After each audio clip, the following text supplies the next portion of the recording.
All right, after a week off, back again on the Fantasy Football Podcast. A lot to go over, so we'll just jump right into it. Specifically, Trade-a-Palooza went down last week. Again, I apologize for not covering it a little bit closer.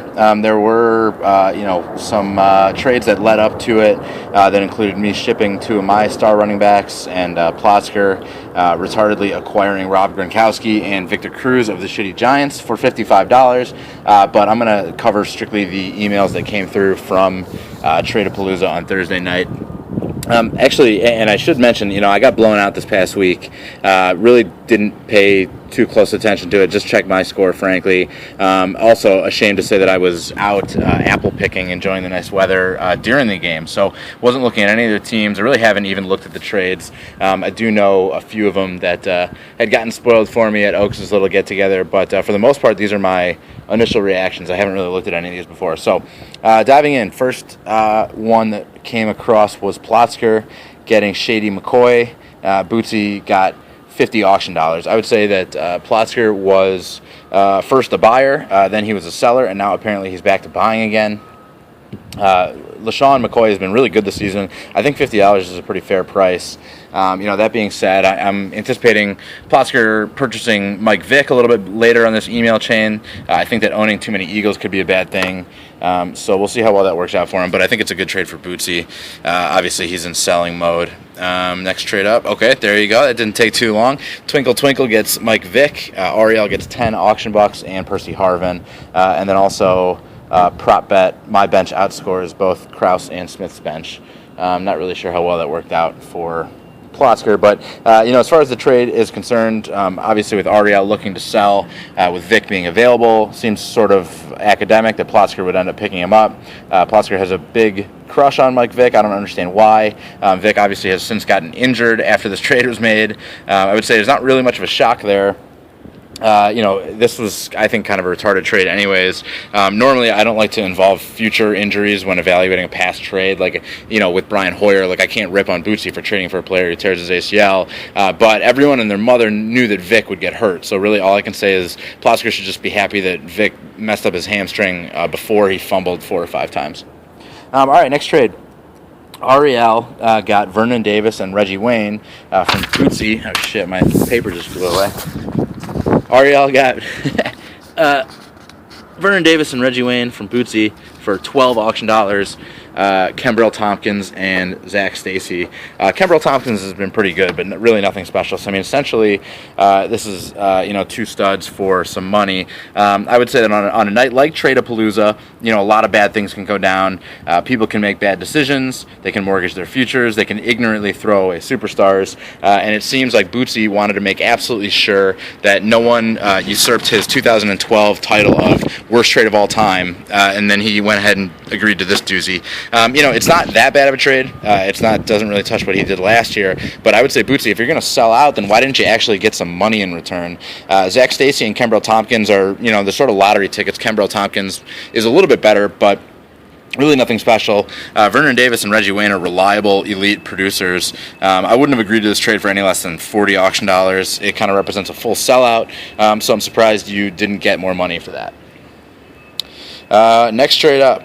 Oh, okay, this is a complicated one. Oaks gets Adrian Peterson and Terrence Williams. He gives up 35 auction dollars.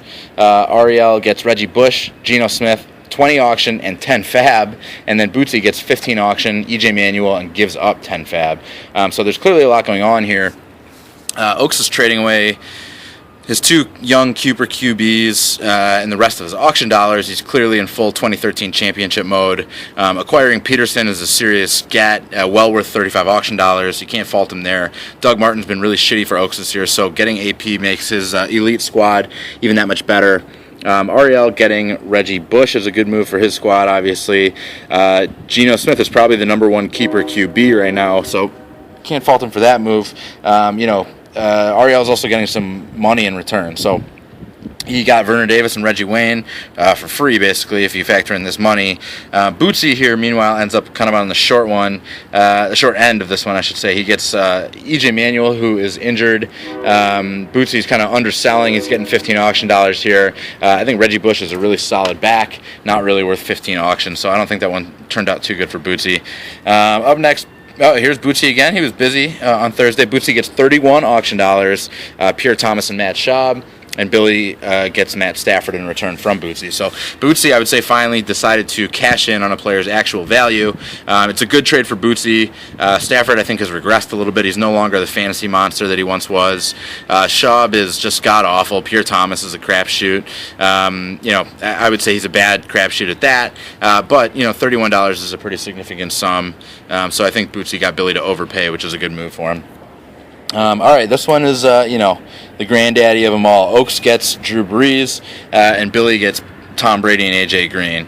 What you guys mean to tell me is that you morons got so drunk that you allowed Oaks to acquire Drew Brees and Adrian Peterson, two of the greatest players in fantasy this year. All he had to do was give up Brady, who after getting Brees won't really affect him, and A.J. Green, who's a drop in the bucket for Oaks' sick team, and two scrub young quarterbacks. So Oaks' team is a living, breathing example of why we should never have allowed auction dollar trading in the first place, and also is exactly what I want my team to look like for next year. After that, there's a bunch of emails about Kraus complaining about some sort of illegal Ariel trade. I'm going to choose to ignore these. Finally, Ariel gets Al Morris, Danny Amendola, and 15 fab. Smith gets Bilal Powell, Stevie Johnson, and 20 auction. Smith needed to do something to build for next year. I guess this is it. Amendola he's just a worthless corpse. So this is essentially Al Morris for 20 auction dollars, Bilal Powell, and Stevie Johnson. Stevie Johnson got hurt as well after this trade was made. Alfred Morris has been about as good as Powell this year, so I would say it's a win for Smith. I would say it's a pretty low-level trade, and frankly, considering the U2 were pretty hammered when this got agreed to, I'm surprised that it's so even. So that pretty much wraps up the trade review. These are some big trades. Obviously, I wish I could have been a part of it. I regret not being there. I mean, I was at the Bears game, so obviously that's a fine trade-off. But it seems like it was a fun time. I think Trade-a-Palooza is a good event for the league. I think it's a fun thing to do, and obviously, just like the real NFL, we're always looking to turn non-events into events. So looking forward to it for next year. Looking at the power rankings, coming in tail end, finally, out of the Kraus spot is Smith. Smith is in at number 12. He had, participated a little bit more in Trade-a-Palooza if he actually had some assets to trade. Smith, he doesn't have a ton of cash for next year. As if that wasn't bad enough, he doesn't really have any attractive keepers either. So I suppose it probably shouldn't be that hard for us to believe that the team who inherited Rifkin's spot is now a bloated corpse drifting down the drainage ditch of fantasy football. In at number 11, John Kraus. Kraus went kind of full sellout mode on us. He equaled me, and Bootsy is the only other owners with $400 auction dollars. But that being said, his remaining squad for 2013 is just in awful shape. He's now forced into starting Brandon Whedon. Eddie Lacy has some keeper value, but as always, Green Bay running backs are unreliable. Kraus has 2 wins for the year, which means that he will be bringing a 20-point lead into the Clown Bowl. In at number 10, Bootsy. Bootsy took a pretty precipitous drop-off in the rankings this week. To me, his year, this whole season for him has been somewhat reminiscent of the city of Detroit. Started wonderfully with a booming draft. The Motor City was a national leader, with a promising future. Now just a short time later, Bootsy's team, as well as Detroit, is a smoking husk where the sun refuses to shine. Joy cannot be found there. Bootsy was, wise enough to hang on to Le'Veon Bell, but is sinking like a rock for this year. So it's not looking too good for Bootsy, and it's not looking too good for the D. Speaking of the D, in at number 9, Andy Dennenberg. Dennenberg kind of woke up to the idea of selling out a day early and cashed in. He shipped worthless Rob Gronkowski and Victor Cruz, who's unreliable, as I mentioned before, to Plotzker for $55 auction dollars, which is a big get for him. I think he totally ripped off Plotzker here. Should be proud of himself for that. That being said, Dennenberg's team this year is comprised of real big-name underperformers. The ship has sailed on Eli and Chris Johnson's season. So too has the ship sailed on Dennenberg. In at number 8, myself, I was the first seller of the year. I turned Marshawn Lynch and Matt Forte into maximum auction budget for next year. Additionally, I got Giovanni Bernard in return, who's a primetime keeper for next year. I'm 5-7. I obviously, I'm not a playoff team, but I would say my team is in pretty good shape. I replaced my A-level backs, Lynch and Forte, with 2 B-level ones in Gio and the sleeper superstar Andre Ellington, who I think is really good, just scored his first touchdown last week. I still have Andy Luck. I now have Alshon Jeffrey, compliments of Denenberg. There's obviously no way my team could be mistaken for a playoff team this year, but I do feel good about my ability to widely avoid clown contention. Might even get lucky and snag weekly high points, maybe one time. So, feel good about where I'm at as it relates to next year. In at number 7, Ben Boris. Ben got Matt Forte for a song from myself. He's in very good shape to win his division. Billy has a few wins on him, but Ben's squad is strong, getting stronger. I think it was sort of wise of Ben to avoid Trade-a-Palooza. He's still in good shape for 2014. I would say watch for Ben to be a strong second-half player this year. In at number 6, Brian Deutsch. Deutsch had a big 2-0 week, including a win of over 50 points, a win margin of over 50 points on Denenberg. However, despite the event being colloquially named after his own father, Brian didn't get any help during Trade-a-Palooza. As if that wasn't bad enough, Justin's team is looking very strong. Brian's going to need Jay Cutler to continue to light it up if he wants to pass up his brother. Maybe gift wrapping him Wes Welker wasn't such a good plan. Looking at number 5, Jason Plotzker. Big jump here for Plotzker. He is the yo-yo kid. Jason Plotzker went from buying to selling. Now he's back to buying. So what if that little dalliance in the middle involved him handing a top 5 wide receiver and the ammo needed to acquire a top 5 quarterback to his only rival? The Twinklers, they're in pretty good shape with recent acquisition LaShawn McCoy. Additionally, Plotz has insurance in Rivers with Foles and Vick on his bench. Plotzker is a big-time wildcard contender, especially now that the trade deadline has passed and he can actually concentrate on his actual 2013 roster. Number 4, Billy. Billy did the unthinkable and sold off his life partner, Drew Brees.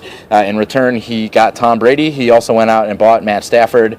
In my opinion, I think Brady and Stafford are elite fantasy players in name only this year, but they are still both capable of putting up big numbers. So time will tell on this move for Billy. DeMarco Murray's recent injury kind of has Billy in the running back scare zone. I believe he's starting Jaquiz Rodgers right now, which is not good for anyone.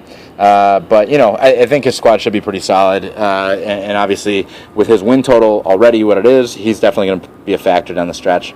In at number 3, Justin. Justin is kind of defying all logic, and he's one of the best teams out there. Our one drunken night last week topped all 7 of his drunken nights last week and seemed to exclude him from making any moves. Nonetheless, he still has really good wide receivers. He's got reliable quarterbacks.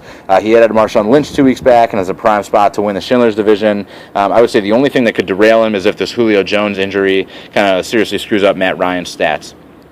Number 2, Ariel. Who knew that the biggest Jew in the group would be the biggest wheeler dealer on trade day? It's so unlike him, I'm just so shocked by that. But Ariel ended up getting Alfred Morris. He got Vernon Davis, Reggie Wayne, and Reggie Bush in exchange for Adrian Peterson and a small amount of auction dollars, in addition to some scrub players that are now irrelevant with the bounty that he got. I would say he was the trade deadline winner. I think that was kind of his plan all along.